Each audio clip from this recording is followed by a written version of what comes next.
Bismillahirrahmanirrahim. Bertemu kembali dengan pelajaran ekonomi. Kali ini kita masih akan membahas tentang peran pelaku ekonomi dalam kegiatan ekonomi dengan bahasan spesifiknya ke teori perilaku produsen. Nah, kita lanjut ya. Apa yang akan kita bahas hari ini? Nah, seperti di bahasan sebelumnya, kita membahas tentang apa itu kegiatan produksi. Nah, produksi adalah kegiatan yang bertujuan menghasilkan dan atau menambah nilai guna barang atau jasa. Nah, pelaku yang melakukan atau melaksanakan kegiatan produksi ini kita sebut dengan istilah produsen. Nah, perilaku produsen biasanya yang umum mencakup 3 kegiatan. Yang pertama, produsen itu kegiatannya mencari laba atau mencari profit atau mencari keuntungan melalui kegiatan yang dia lakukan. Yang selanjutnya, produsen juga dalam melakukan kegiatan dia akan menetapkan biaya produksi ya, biaya produksi dari barang yang dihasilkan. Nah, yang selanjutnya adalah produsen akan menghasilkan barang dan jasa. Nah, ini adalah kegiatan-kegiatan yang dilakukan oleh seorang produsen. Nah, berkaitan dengan kegiatan produksi ini, maka seorang produsen akan memiliki fungsi produksi. Ya, fungsi produksinya biasanya dalam melakukan produksi ini akan digunakan berbagai faktor produksi atau input, ya, dan hasil produksi disebut dengan output. Nah, berkaitan dengan fungsi produksi ini, nanti akan ada 3 fungsi ya, atau 3 fungsi persamaan produksi. Nah, yang pertama biasanya fungsi produksinya menggunakan satu faktor berubah. Nah, faktor yang berubah ini diartikan sebagai faktor produksi yang berubah. Maka faktor produksi yang digunakan nanti hanya menggunakan satu faktor produksi saja. Nah, kita misalkan di sini faktor produksi yang digunakan adalah L ya. Nah, L ini adalah singkatan dari labor atau tenaga kerja. Nah, jadi dengan menggunakan satu faktor produksi yang berubah, fungsi produksinya menjadi Q sama dengan fungsi dari L. Ya, Q-nya ini adalah quantity atau output dan F-nya ini adalah fungsi. Nah, sedangkan L ini adalah tenaga kerja. Jadi, fungsi produksi menggunakan satu faktor produksi yang berubah ini adalah hanya menggunakan tenaga kerja saja di dalam proses produksinya. Selanjutnya, fungsi produksi menggunakan 2 faktor berubah. Nah, 2 faktor berubah berarti di sini ada 2 faktor produksi atau input yang digunakan. Nah, persamaannya menjadi Q sama dengan fungsi dari L dengan C. Ya, Q di sini masih quantity atau output. F-nya masih fungsi, L-nya masih labor atau tenaga kerja, dan C adalah modal atau capital. Ya. Yang selanjutnya adalah faktor produksi 4 buah ya, atau 4 input atau 4 faktor produksi, sehingga fungsi produksinya menjadi F atau Q sama dengan fungsi dari L, C, R, dan T. Ya. Nah, ini sampai C tadi sudah ada di sini ya. Nah, kita di sini tinggal menambahkan ada R dengan T. Ya, R ini adalah raw material ya, atau bahan baku. Kemudian T-nya adalah teknologi. Ya. Nah, itu fungsi produksi ya. Kalau dilihat dari penggunaan input yang berbeda-beda. Dari mulai hanya 1, kemudian ada 2, dan kemudian ini yang paling lengkap adalah 4 ya. Nah, kita akan bahas satu-satu. Nah, fungsi produksi dengan satu faktor produksi berubah. Nah, ini ada teori yang dikemukakan oleh seorang tokoh ekonomi namanya David Ricardo. David Ricardo di sini mengemukakan teori Law of Diminishing Return ya, atau hukum pertumbuhan hasil yang semakin menurun. Nah, menurut Ricardo ya, apabila faktor produksi variabel dapat diubah, pada mulanya faktor produksi total akan semakin banyak atau meningkat. Tetapi Sesudah mencapai tingkat tertentu, maka pertambahan produksi akan semakin berkurang atau menurun dan akhirnya kemudian akan negatif ya. Nah, kita lihat penjelasannya dengan menggunakan kurva law of diminishing return. Nah, bentuk kurvanya seperti ini ya. Nah, di sini ada dua kurva, yang di atas adalah fungsi produksi total. Nah, jadi ketika seorang produsen melakukan produksi, maka bentuk kurvanya akan seperti ini ya. Kurvanya akan melengkung. Nah, ini kurvanya ini ya, bukan yang ini, bukan yang atas tapi yang ini. Nah, ini melewati garis A, kemudian ke B, kemudian ke C. Jadi seorang produsen ketika dia akan memproduksi, pada awalnya produksinya akan meningkat terus gitu ya sampai mencapai titik B. Nah, titik B kemudian dia akan mencapai stagnan dan setelah melewati C, dia akan menurun ya. Nah, ini kalau misalnya ini kurva yang di bawahnya ada produk rata-rata dan produk marginal ya. Nah, kalau kita tarik ke bawah gitu ya, nah pada mulanya ketika di posisi A ini ya, posisi A ini lihat MP mencapai titik puncak. Nah, mencapai titik puncak artinya apa?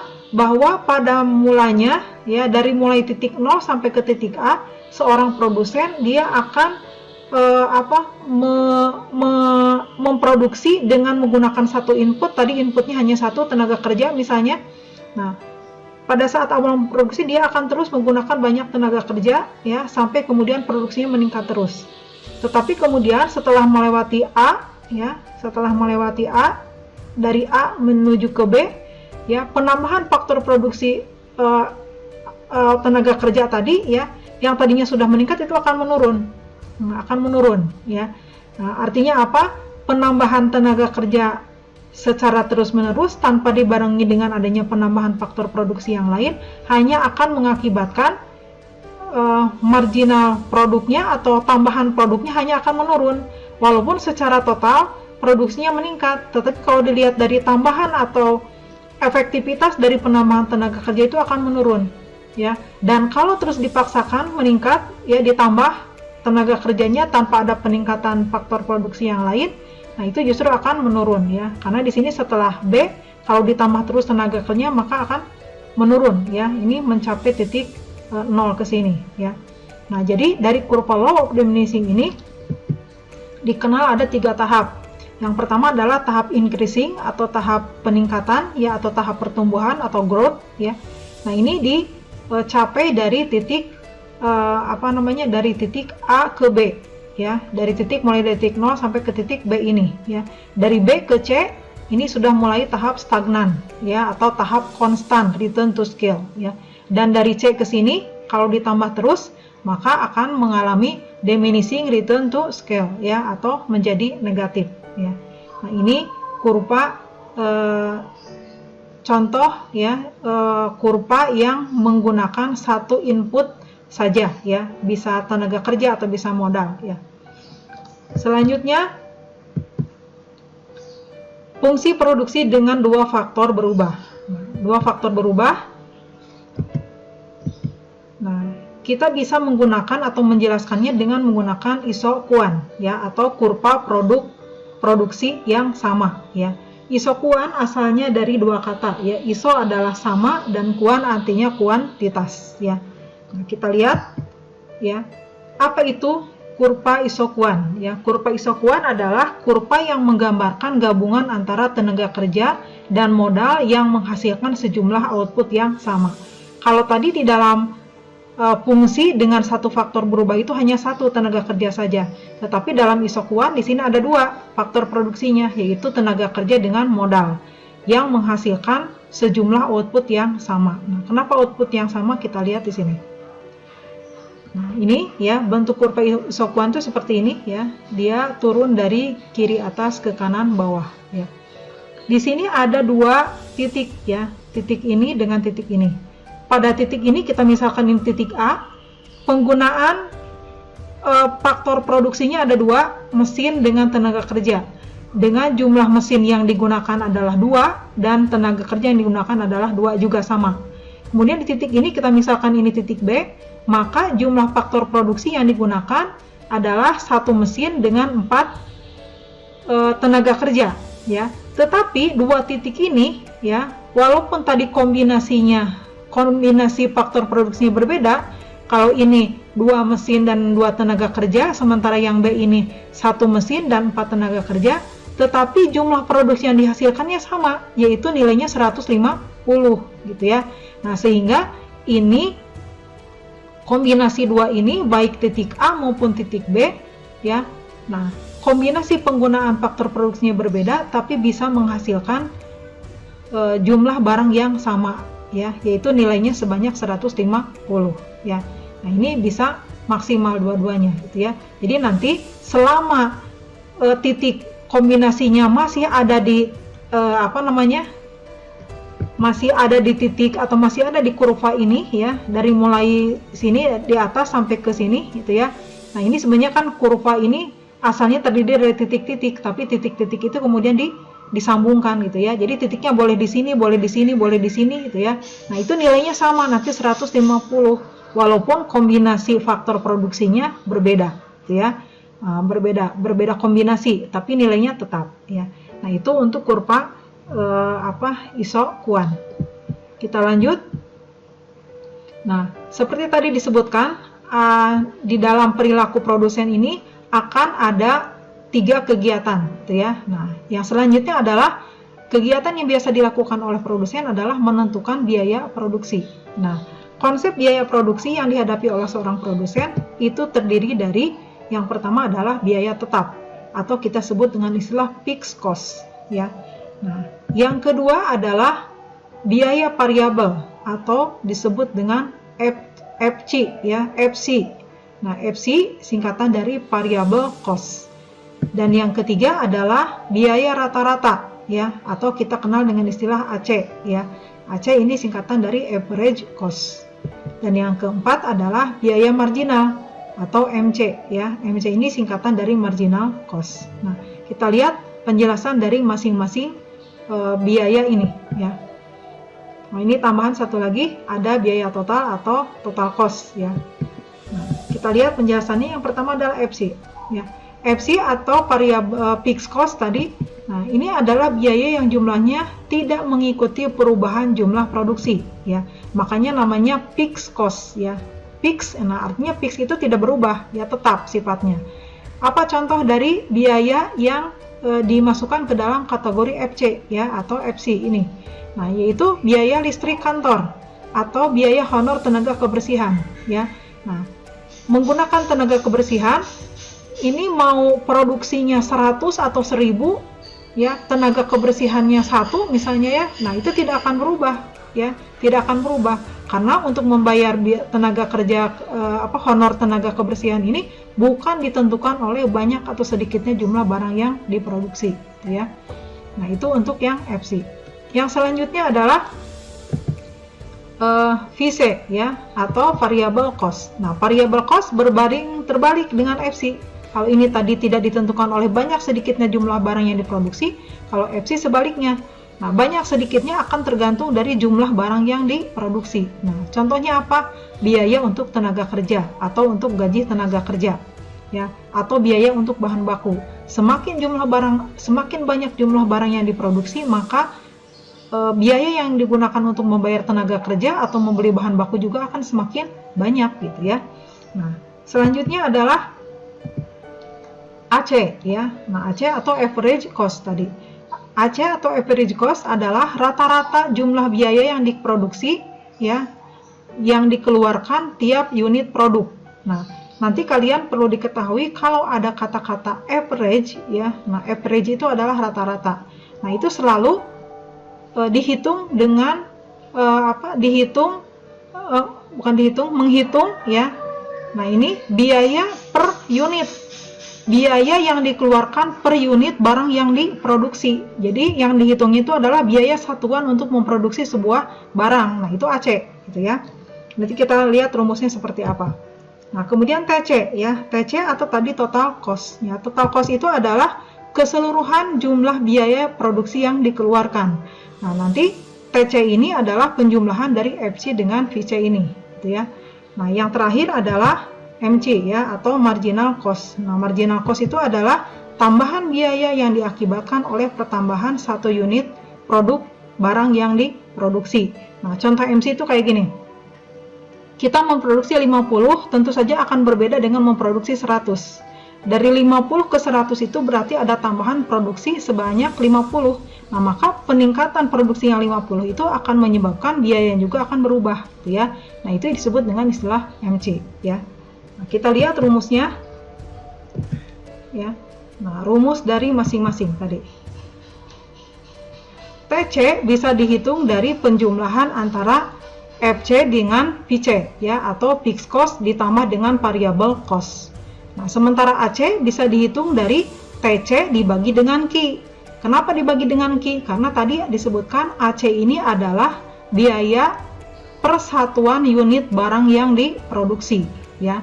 Nah, sementara MC di sini adalah, ya, dihitung dengan delta TC dibagi dengan delta Q, ya. Nah, dan delta TC ini bisa dicari dengan rumus, ya, TC2 dikurangi dengan TC1, ya. Jadi nanti harus ada total cost yang berubahnya berapa, awalnya berapa, ya.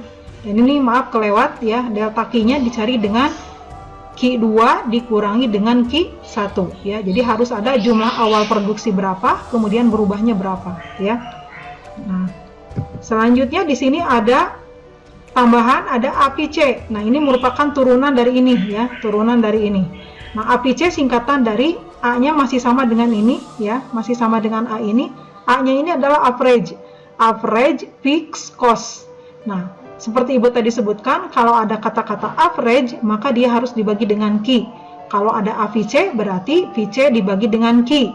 Kalau ada AVC, ini maaf tadi AFC, kalau ini AVC, berarti VC dibagi dengan Q, ya. Dan kalau AFC ditambah AVC ini dijumlahkan, maka nilainya akan sama dengan AC, ya, akan sama dengan ini. Nah, ini ya. Nah, kita lanjut ke hal yang dilakukan oleh seorang produsen, ya, yaitu salah satu kegiatannya dia akan memperoleh penerimaan, ya, atau tadi disebutkan di awal tadi akan memperoleh kegiatannya memperoleh laba atau mencari laba atau mencari profit. Nah, profit itu sumbernya dari penerimaan yang dia terima, ya, dari menjual hasil produksi. Nah, konsep penerimaan yang diterima oleh seorang produsen, nah, terdiri dari yang pertama adalah total penerimaan atau TR, ya. Nah, TR singkatan dari total revenue. Kemudian yang selanjutnya adalah penerimaan rata-rata atau kita simbolnya adalah AR dan singkatan dari average revenue. Nah, selanjutnya adalah yang ketiga penerimaan marginal atau MR. Nah, MR ini singkatan dari marginal revenue. Kita lihat penjelasan dari masing-masing, ya. TR adalah seluruh hasil pendapatan yang berasal dari penjualan produk yang dibuat. Nah, ya, jadi seluruh penerimaan yang diterima oleh seorang produsen. Dari mana sumbernya? Dari penjualan produk yang dia buat. Selanjutnya adalah AR. Nah, AR ini adalah rata-rata pendapatan dari penjualan produk. Ya, seperti tadi di dalam biaya, maka A di sini average itu juga sama, ya, seperti di dalam AC tadi. Nah, ini adalah average, ya, yaitu pendapatan rata-rata dari penjualan sebuah produk. Selanjutnya MR. Nah, MR ini adalah tambahan pendapatan dari adanya perubahan penjualan tiap unit produk, ya. Nah, MR, kalau MR seperti ini. Ketika seorang produsen menjual 10, ya, kemudian meningkat menjadi 20 atau 30, nah berarti di situ akan ada penambahan pendapatan. Berapa penambahan pendapatannya? Ya, yaitu tadi dengan menjual dari 10 menjadi 30, berarti ada kenaikan produksi sebesar 20.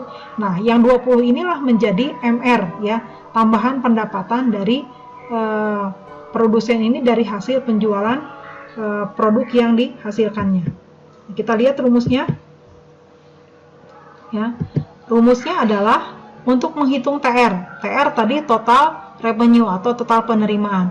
Penerimaan dari seorang produsen merupakan pengalian antara harga barang yang dia jual dengan jumlah barang yang dia jual, ya. Nah, jadi dikalikan berapa harganya, kemudian berapa jumlah barang yang dijualnya. Berarti itulah menjadi pendapatan bagi seorang produsen. Nah, selanjutnya adalah AR. Nah, tadi ingat setiap ada average pasti dia harus dibagi dengan key, ya. Nah, key. AR dicari dengan rumus TR dibagi dengan Q, ya. Nah, atau ini kalau lebih panjang lagi, karena TR itu adalah P kali Q, maka untuk menghitung TR, ya, ini bisa dicoret, ya, Q dikurangi Q, maka untuk menghitung AR sebenarnya adalah P, ya.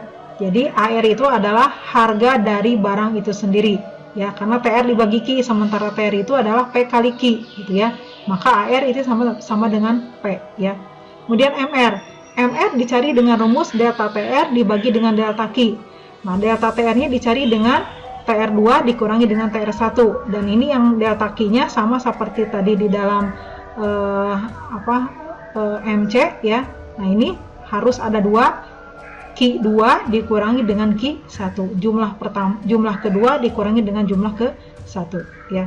Nah, itu saja untuk hari ini, ya. Sampai dengan rumus dulu, nanti kita akan perdalam pembahasannya di dalam soal, ya.